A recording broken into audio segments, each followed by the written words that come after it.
The Women Beyond the Table is a community of empowered women who are rewriting the rules and taking their skills, knowledge, and wisdom beyond the table.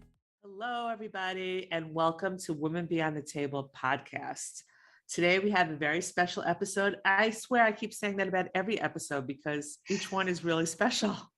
But today, I really want to welcome a guest who I'm very excited to speak to, and I think this is very timely. This is a very timely topic that we're going to be approaching. So I'd like to welcome Allison Marean. She is Marean, right? Yep, Marean. Marean. And I always say Marean because I read things phonetically, but it's Allison No worries, Marean. everybody does. We're going to start over. So I'll have the editor just go. I like to welcome Allison Marean. She has M.Ed after her name. She is a social cognitive specialist, laughter yogi, which I find that I want to know more about that too, and the owner of Successfully Social New England.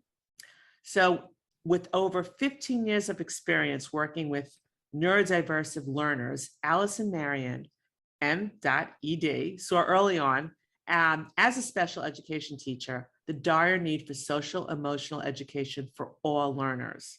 So I personally love that you were a special ed teacher. She is a very passionate advocate for children and their families. Allison knew her calling was beyond the walls of the school. And that's why she's a member of Women Beyond the Table, because she's beyond. But after leaving the traditional education world, Allison co-created the original Successfully Social in Denver, Colorado in 2014, and has since opened Successfully Social New England in the quaint little town of Townsend, Massachusetts. Allison's authentic style and inside-out approach focuses on increasing one's social, emotional competencies to enhance mindset and self-image, and also to go on to make meaningful connections with confidence while successfully navigating our fast-paced social world. So with that, and that's a mouthful, I'd like to welcome Allison. Hey, Allison, how you doing? Hi, Tammy. Good. Thank you for having me here. It's a pleasure. And one of the reasons I really was excited to interview you is because, you know, there's so much going on now. You see in the news, and especially with our kids, a lot of disintegration going on, and a lot of serious issues coming out. Yes, driven by COVID, and yes, driven by other things that are happening in our world. Toxins that these kids are exposed to on a daily basis. So let's delve in to this, because I feel like this is a very important topic for a lot of the listeners, especially parents or loved ones who have children who are have loved ones who have kids in their families who see something that might be disturbing or troubling to them, or somewhere where they feel that they can impact a child's life better. Which is all we want. We want to impact every child and make their lives even better. So with that being said, I'd like to get right into it and first find out, because you started as a special ed teacher, but you went into this whole journey, and now you have this business, which successfully, you're the owner of Successfully Social, and you started it in Denver, and now you're in New England. So you've clearly been able to transition very successfully the business. So let me know about your journey, and let's start with that. Yeah. So again, thank you for having me here. I really appreciate the opportunity to share my journey and to share myself with others, because like you just said, oh my gosh, so many people are in need of this right now. So many kids, so many parents, so many families. So I'm happy to be here. So I started off as a special ed teacher. I taught in the Boston public school system, and then I moved out to Colorado, and working in those school systems, that's when I realized that, and I saw the need for teaching social emotional skills. I worked with such a range of learners, and when it came down to it, I could adjust the work and modify the work so it fit for the child. However, the real missing piece was that social connection, or those social emotional skills, or their connection with their teacher, or the connection or lack of connection with their peers. And So actually myself and my good friend Brianne, who was the school psychologist in the school that I worked in, we had this, magic moment where we came up with this idea, and we were always like, we have to come up with this like curriculum or something.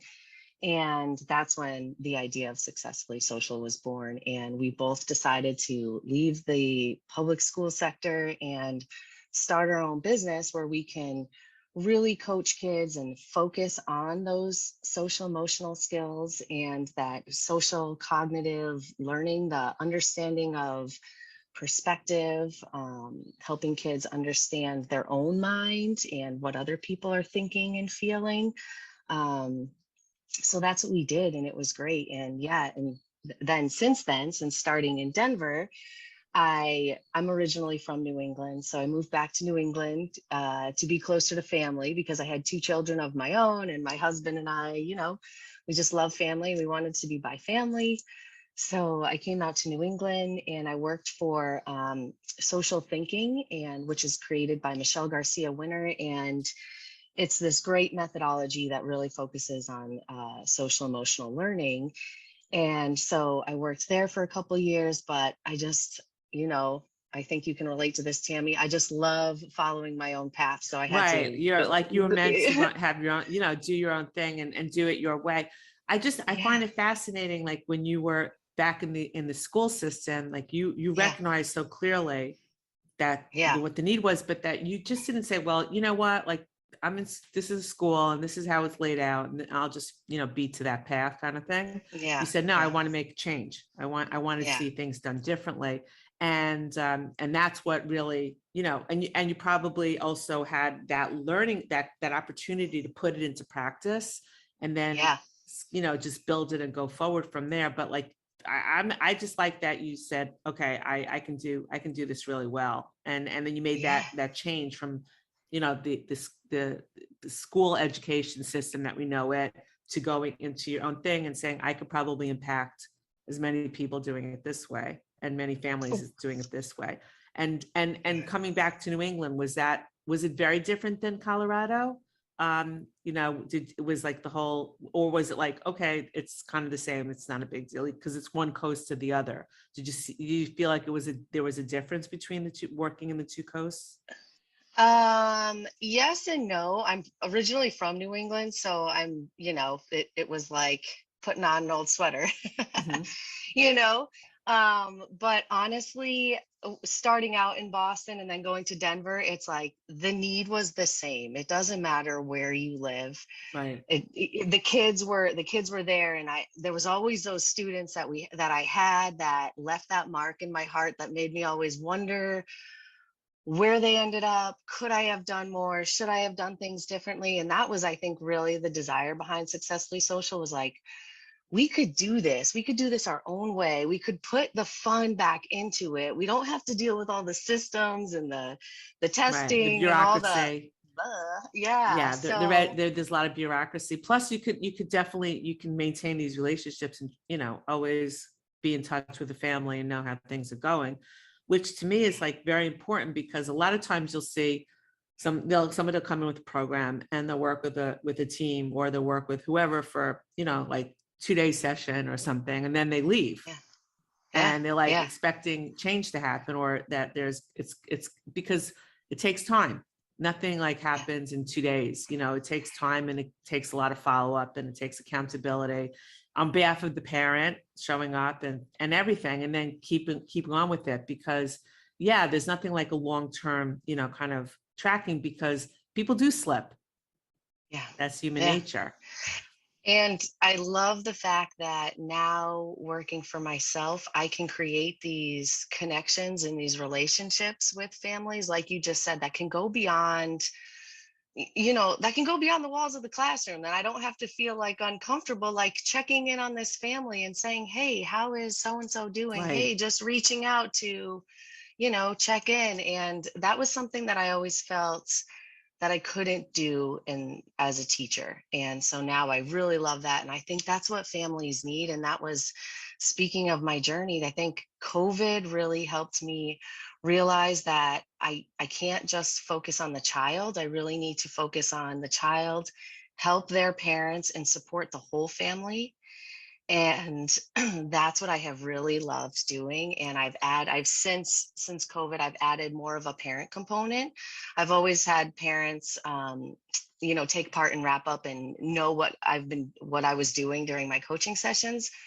But now I offer little mini classes, and there's more communication with parents. And I definitely try to build that relationship, because I do feel that it takes a village. And if one Right. thing that came out of COVID, it's like, holy moly, parents need some support, more support than what we ever thought we needed Oh, before, right? absolutely. Listen, I'm lucky in the fact that my kids are full grown. I mean, they're in their 20s, Yeah, right? I have three yeah, sons. yeah, yeah, I was like, how do parents do it during a lockdown with the kids home all day yeah. and All of trying a to get them sudden to you're, focus on online learning, which to me, like, especially the younger kids, I mean, they just cannot do that.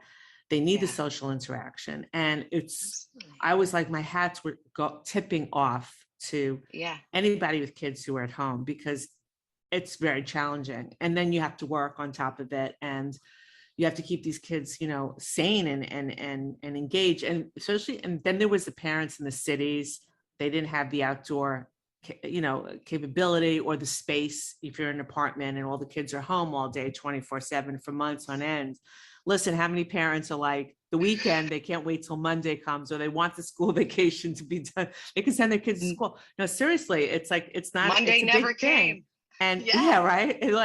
And I was just like, how do they do, at least if you have a house, they can go outside and play. Like they can go to a playroom. Like, I'm in an apartment now. For the first time, all three of my sons are going to be living in the house, because leases came up, and oh. two of my sons want to live together, and it's not easy to find an apartment that's like, it's not even like that they can't afford it. They can, but finding an apartment with these exorbitant rents in Manhattan now. So now everybody's home and they're grown up, and I'm like, uh So now, it's so Tammy, different. like, Yeah. yeah, so now it becomes a matter of self-regulation, right? And this goes for the parents during the pandemic and now, and like you bringing your sons back in. It's like, okay, It's how do meditation. we how do we share space as a group? First, I need to self-regulate. I need to get my own mindset in check. So Right. that's another pivot in my business. I've adopted this whole mindset curriculum. I've invested in myself during the pandemic. I jumped into the Thinking into Results program with Bob Proctor, and I did a lot of Wow. personal work That's that, impressive. thank you. And so I did a lot of personal work that just made me realize, like, yeah, as the parents, we need support. The teachers need support. The adults need the support as well, because we're leading the kids, right? They're watching us. I know Yeah, we're that one of the, modeling. Absolutely. yeah, Yeah, and like you one of could the be drinking questions, 2 bottles of wine a day, or you could be trying to do something more like that's helpful. And I get people, believe me, yeah, I'm not judgmental.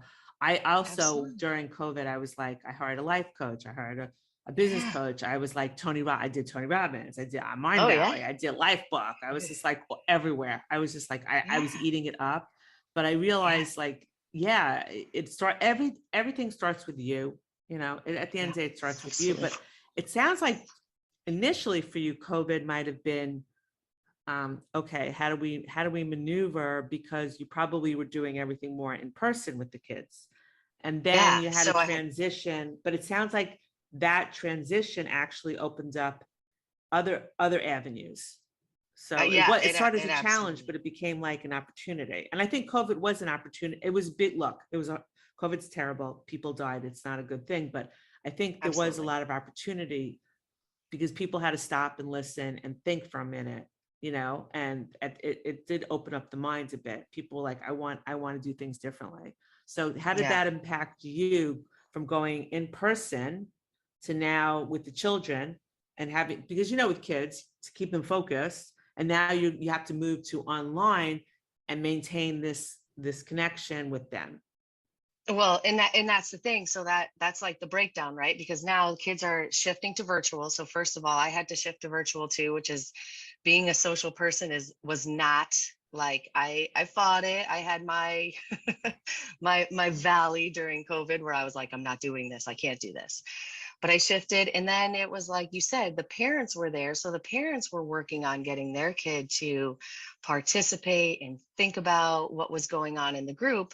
So that's when it kind of clicked that, yeah, parents need the support too, because it's a lot more than telling your kid, look at your teacher, look at your coach, look at the computer, you have to do this, you have to do that, right? If your kid doesn't have that connection with you or understand what is going on, it's everything is just a mess. So it really came back to working on self-regulation for both parents and children, working on your mindset for both parents and children, and how can we work together? How can we socially problem solve this living situation together? And I think that those are resilience skills that I think families all need. I think classrooms need. I think businesses need, right? And Can you like give an example of like even just like an exercise where you would have like the parent and the child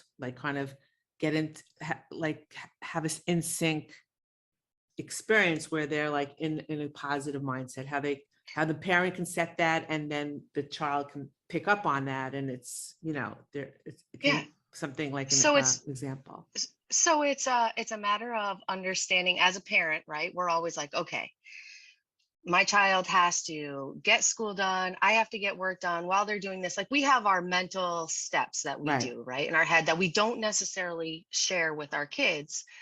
However, now I think with the shift and the change and all the different variables, that I think it's really important that parents start sharing that information, their thoughts, their processes, their emotions that they're having with their kid, with emotions, share all of that with their kids. So not necessarily emotional dumping on your child, but like, hey, just so you're aware, this is what I'm thinking about today. When you have your virtual class from 9 to 10, I'm also going to be on the computer. I have a meeting. And then after that, so I think it's a lot of like collaborative problem solving. So it's not just like parents here and kid listens to directions and takes directions and just does whatever the parent says. Like days like that, or those are long gone, right? Like those are like dream days.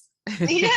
So like now it's like you have to collaborate. You have to collaborate as a group. You have to share what's going on. Let the kiddo know, like, hey, this is what the day looks like. Pre-plan with them. Give them an idea of what they can expect, because I know as an adult, I like to know what's going to happen in my day. I like to plan.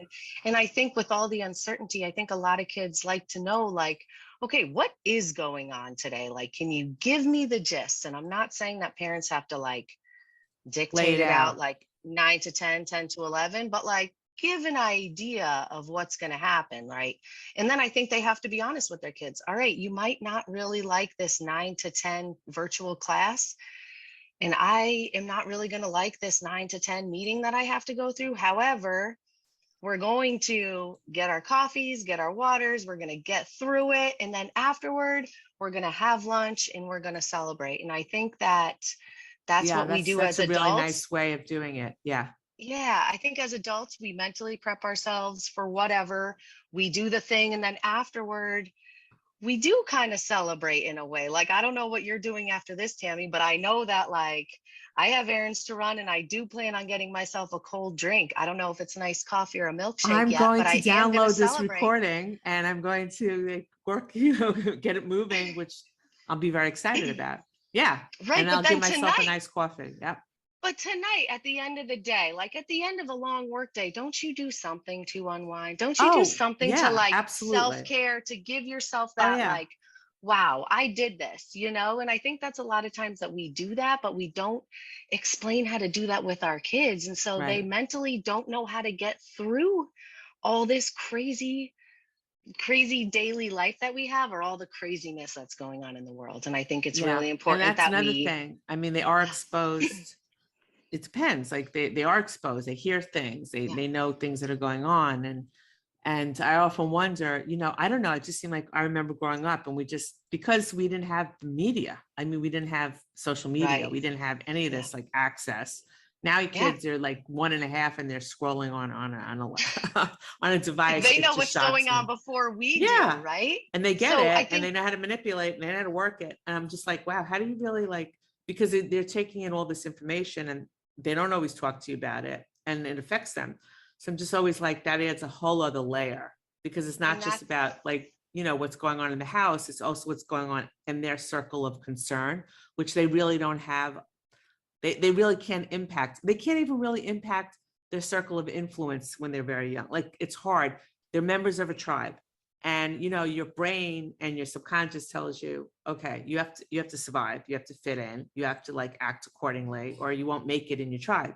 So there's a lot of different messages that you kind of have to sift through to really impact that parent and child, because you have all these other things that are like right. hitting and coming at them. And I think that long gone are the days of parents of just saying like, oh, if I don't talk about it, my kid's not going to know about Yeah, it, like right? Because just kids know about it. denial. So I Yeah. think, Yeah.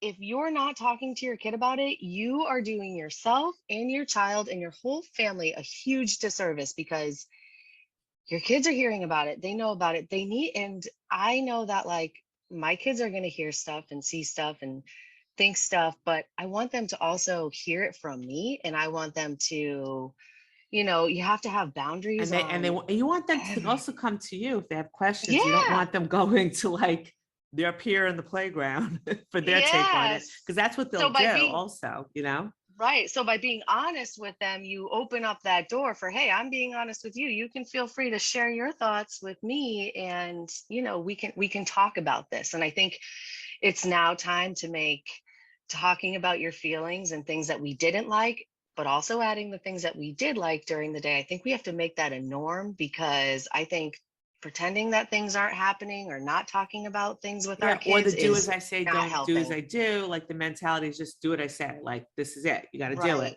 And yeah, Right. so that also probably that's like a generational thing. Like you just expected to do, and you weren't expected to have any thought about it.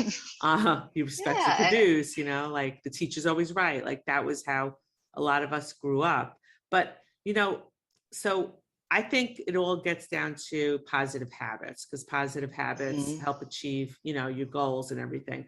So what would be some of the daily or positive habits? I know like we were just talking about talking with your children and things, but are there like things that like in the mornings or certain times of the day that you could just do with your child or do for yourself that would be a habit that would be somewhat easier to do? Because, habits have, I find small habits are manageable. And you give people like a to-do list and say, you got to do these things and everything's going to be hunky Right. dory. And they're just like, they do one thing maybe, and they just like blow it off. So what would you say are some like small daily positive habits that can really make it an impact on the household in general? Yeah, I think this is a great question, because I think, like you said, a lot of people, when they hear, oh, a daily habit, like, oh, I can barely get through the day. But I think as parents, as adults, something, I don't know, something that I didn't realize until a couple years later was that you have to wake up before your kids, first of all. And I'm not saying you have to wake up. I know there's like that 5 a.m., 4 a.m. club, Yeah. which I have Robin tried to Sharma. get Yep. into. Yeah. Yeah, I'm not in that club yet. However, I do wake up before my kids so that I, as an individual, as a parent, can get myself in the right mindset, and so I can do my little mini daily habits. So that includes like drinking water, coffee. I have my life script. I'm not like a big meditator, but I do put my earbuds in, and because I'm a mom, I'm doing laundry and I'm doing other things, Right. And you while I do listen. it. So I'm not that great at sitting and meditating, but I'm always listening, and I'm always making sure that I get myself in the right space before my kids wake up. And then that way, I think if I can wake them up and I am a little bit more positive, then that can really help them start their day and help. And, one thing that excites me and gets me motivated every day is the fact, Tammy, that the kids are watching, not just my kids, but my neighbors' kids, my nieces and nephews, you know, just kids are watching adults. They're looking for leaders these Right. days. And That's their model. I mean, yeah, and I was always that teenager who was like, "Oh, you're not doing that? Don't expect me to do that." So I try to lead by example. So anything I do, I try to say, "Hey, this is what I do, and this works, and this is what we're gonna do." And one thing that I go ahead. no, that what I wanted to bring to also is the whole laughter yogi thing, because I think if you could introduce humor like on a daily basis, or just take time to like laugh with your kids, or just start laughing with them, make it a habit to try to find that time to like break it up a little. I think, Yes. and So yeah, I that find that fascinating. I'm sorry to interrupt. I just wanted you to like also tell about that, you know, using laughter or humor with your kids, because it does release really positive endorphins when you laugh, which is really oh important. It changes the whole mood. oh yeah, absolutely. Like I had said before, I really appreciate that inside outside approach, you know, so we have to start from the inside. So that is a daily habit that I do with my kids. I When they wake up in the morning, as soon as we, you know, get our stuff ready for school, before I take them to school or they get on the bus or whatever, we talk about 5 things that we're grateful for, or we do 10, or we go around and we say what we're grateful for. And we also try to laugh. I always try to throw in, because I am a laughter yogi, with laughter yoga, you can laugh for no reason, because the cool thing about our brains is that we can't tell the difference between real and fake laughter. So even Wow. if we, yeah, even if we fake it, our Get the body still effects. feels all the feels. Yeah. So it's so good. And the thing is, the other cool thing about our brains is that laughter is contagious. So if somebody else is laughing and if we're like, oh, I am not in the mood, sometimes if somebody has a pretty great laugh and it's sustained for a little bit, it can make you Oh laugh, which yeah, can make you feel absolutely. better. So Or at even my least you'll daughter, start who's smiling. Like when I hear one of my kids laugh, I start smiling like automatically. absolutely, yeah, And I have absolutely. been around those contagious laughter people, and you just start cracking up because, yeah, and it's like it's amazing because it costs nothing. It's like it's just, and it's part of us, and it just rewires like pathways And it's when you have that joyful moment or that laughter. It's serious. It does. There's science for this. Yeah, and it's so easy to do, and that's one thing that I really teach my younger clients, is that is a skill, that's a strategy that they could use all the time. They don't need an adult, they don't need to ask permission. They can do it at school. If they're feeling lousy, they can go into the school bathroom and go in the stall and just do one of those like Yeah. silent chuckles, you know, like inside laugh, just to, try to shift your thoughts and, change your mood, to change your whole day, because our brains can really get stuck in those negative thinking patterns. And our brains are very cool, and they do find laughter contagious, and we can fake laughter, but at the same time our brains can also really get stuck on the negative. So we need to Right. start And working limiting and teaching. beliefs. Yeah. Yeah, and teaching kids from early on that, hey, yes, there are going to be positive and negative things, and there could be a lot of negative things, but there also could be a lot of positive things, and we tend to focus on the negative. So we kind of have to really kind of shift our thoughts, or focus our thoughts, or refocus our thoughts. And how do we do that? Laughter is so easy, Exactly. I love that and kids love because it. yeah, I mean it's like teaching them a strategy, because a lot of times when something's negative, you almost go into a negative loop. Like it repeats in Yeah, your head, or you're like, oh, absolutely. I should have said this. Oh, I should have done that. Oh, and you keep repeating it. But if you break it, because then that's when you start having, the negative loop will start leading you into your existing negative beliefs. And, unfortunately, a lot of people have them. A lot of kids have them because they've Yes. been exposed. Sometimes it comes from within the family. Sometimes it's like brothers or sisters teasing them. Sometimes it happens in school. A teacher will make a comment and it'll hurt them. Then they start feeling like Crush them. I'm not worthy, or I'm not this. And those repetitive, like negative loops will just go into limiting beliefs. So if they're taught how to break that cycle, with laughter, or something that they can that's something they can manage and they can self-manage, you know? Yeah. I probably keep a lot of people off of Prozac when they're older. They can do it for themselves. I'll tell you that much. Absolutely. And Tammy, and another thing with that is in teaching our kids, it's something that I really think that in 5 years, I would love to see all of our schools, whether private, public, charter, whatever kind of school you are. I would love to see every school really focusing on social emotional skills from the beginning, and not just like, and when I say social emotional skills, I really mean social emotional competencies, not just handshakes and eye contact, but the thinking behind the doing, perspective taking, understanding emotions, identifying the emotions in other people, and then interpreting those, and then socially problem solving. How can we help this person, or help me, or help this situation? I think that if we had that in schools, when you had those kids who all of a sudden they were doing something really great in school, maybe a teacher or somebody said something, and all of a sudden you're stuck in that negative loop. If it was a school-wide norm to really focus on social emotional skills, I think kids wouldn't get stuck in that rut and stuck in that loop, because somebody else would notice, or there would be protocols in place where all of a sudden it's like, oh, whole school-wide brain break where we're going to go move, and we're going to talk, and we're going to laugh. And because that's what people need. People need social connection. Well, people need that rather yeah. than focused on exams and tests. They need Right, breaks instead of during the day to requirements. connect. Yeah. Yeah. That's why I noticed a lot of the platforms now, like a Mind Valley, they're more focused on teaching these types of skills than the traditional learning, programs, because it makes you better equipped to learn when you have these social skills, these social mindset skills.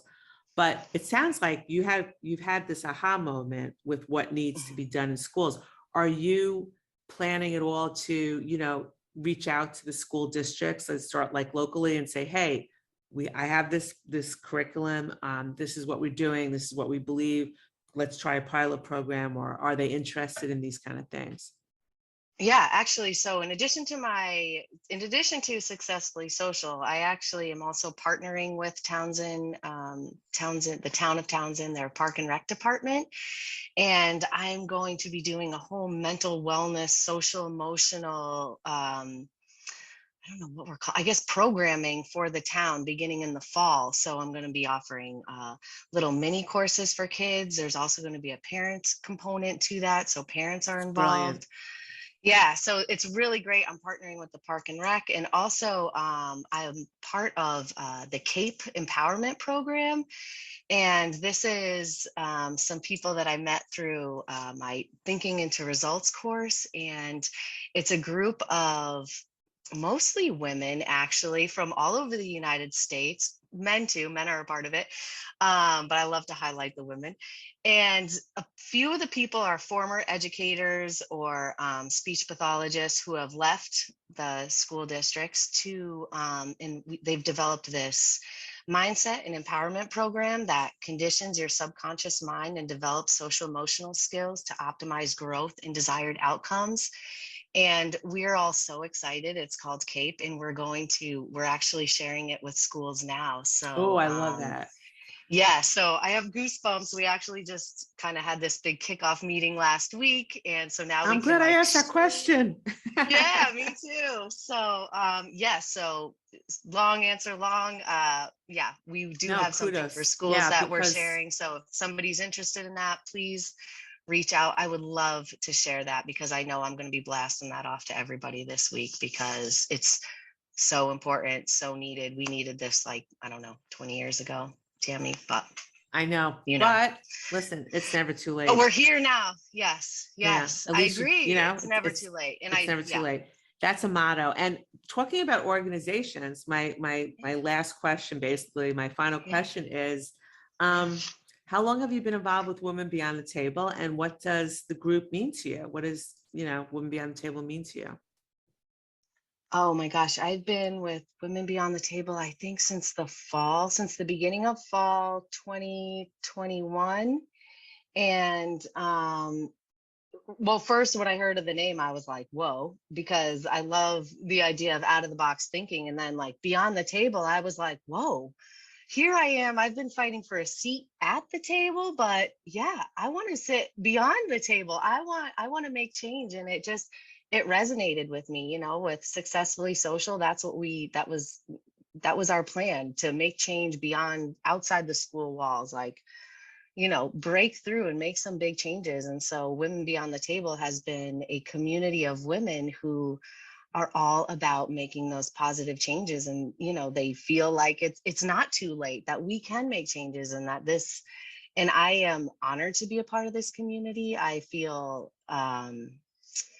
oh my gosh, I feel supported, and I feel like there is so much. Like I said before, I do think it takes a village, and I feel like Yes, it does. I've learned so much from these women, and sometimes I'm like, "Ooh, I didn't even know about that yet." So now I have to learn more, and I just think it's the kind of community that I didn't know that I was missing, but I definitely was missing, and I love it. So So thank you listen, so I much want, for creating it. for listeners, especially like those parents who want to reach out to you, what's the best Yeah. way to reach you?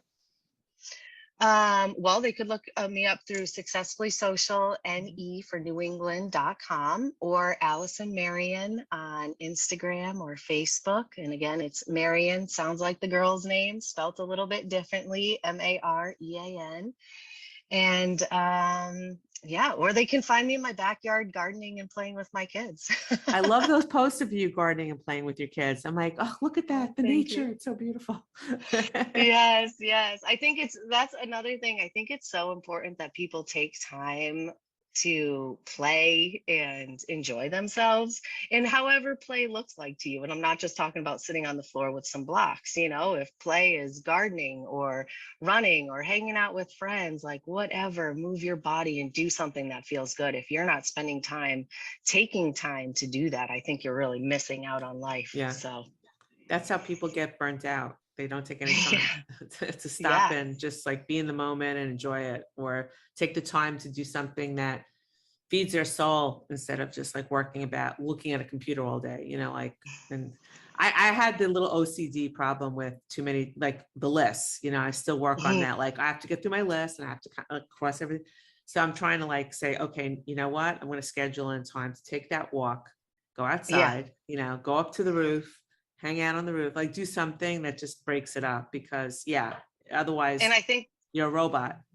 that is important, Tammy, because I think a lot of parents, we do have lists. We do have stuff to do, right? So you do have those things that you need to do.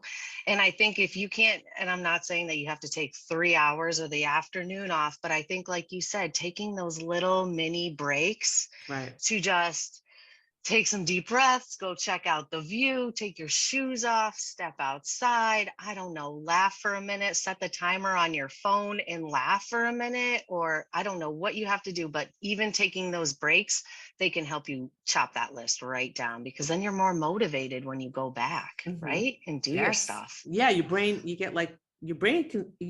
a break. It can't focus after a certain amount of time. It's like it's not taking anything in, it's not doing anything.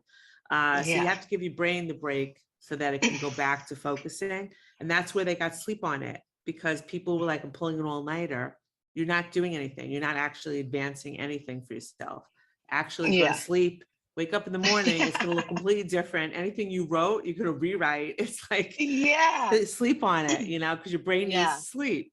But I just want to say, we're pretty much like on our time, but I want to thank you so much. And I think what you're doing for communities, parents, kids, families is groundbreaking. And I always wish you like a lot of success. And I'm really excited like where you're going with working with Park and Rec and school and CAPE and really getting out there and taking your message and your program like out there. So thank you so very much much for your time and for being on this like podcast. I know you're a busy person, but I really do appreciate it. No, I appreciate this. Thank you so much. This is my first podcast. So this is you're going to be on a lot of them. Trust me. What you're doing is amazing. Okay. Oh, so, thank you very much. I hope you have a great day. And we'll definitely speak soon. Yes. Thank you, Tammy. Take care. You too. Thank you so much for listening. We hope you enjoyed this episode as much as we enjoyed bringing it to you. We would love your support, so please leave us a review wherever you listen to this podcast. If you are interested in hearing more of the Beyond the Table podcast, please subscribe so you don't miss out on future episodes. Check out the show notes to find out how to reach us, and remember, you are strong, intelligent, and sensational. You are Beyond the Table.